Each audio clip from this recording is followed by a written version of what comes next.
ಇವಾಗ ಡೈನೋಸರ್ಗಳು ಅಂದ್ರೇನು ಅಂದ್ರೆ ಇದು ಸರ್ ರಿಚರ್ಡ್ ಓವೆನ್ ಅವರು 1842ರಲ್ಲಿ ಡೈನೋಸಾರಿಯಾ ಅಂತ ಕರೀತಾರೆ.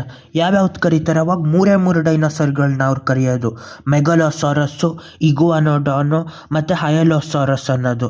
ಆ 3 ಡೈನೋಸರ್ಗಳನ್ನ, ಆ 3 ದೊಡ್ಡ ಈ ಥರ ಸರೀಸೃಪಗಳು, ರೆಪ್ಟೈಲ್ಗಳನ್ನ ಡೈನೋಸರ್ಗಳು ಅಂತ ಕರೀತಾರೆ.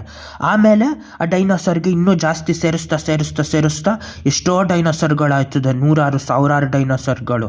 ಡೈನೋಸರ್ ಅಂದರೆ ಬರೀ ದೊಡ್ಡದಲ್ಲ, ದೊಡ್ಡದಿತ್ತು ಆದರೆ ತೀರಾ ಚಿಕ್ಕ ಡೈನೋಸರ್ಗಳು ಇತ್ತು.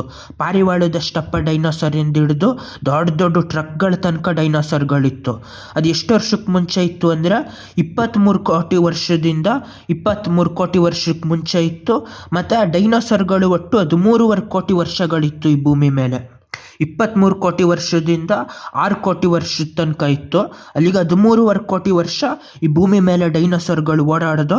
ಆಮೇಲೆ ಡೈನೋಸರ್ಗಳು ಅಷ್ಟೊಂದು ದೊಡ್ಡದಿದಾಗಿ ಅಷ್ಟೊಂದು ಜಾಸ್ತಿ ಟೈಮ್ ಇರೋಂಥ ಕೆಲವು ಜೀವಿಗಳಲ್ಲಿ ಡೈನೋಸರು ಒಂದು.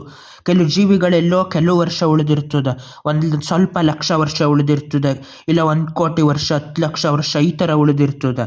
ಆದರೆ ಡೈನೋಸರ್ಗಳೇನು ಅಂದರೆ ಎಷ್ಟೋ ಲಕ್ಷ ವರ್ಷ ಉಳಿದಿತ್ತು ಈ ಭೂಮಿ ಮೇಲೆ.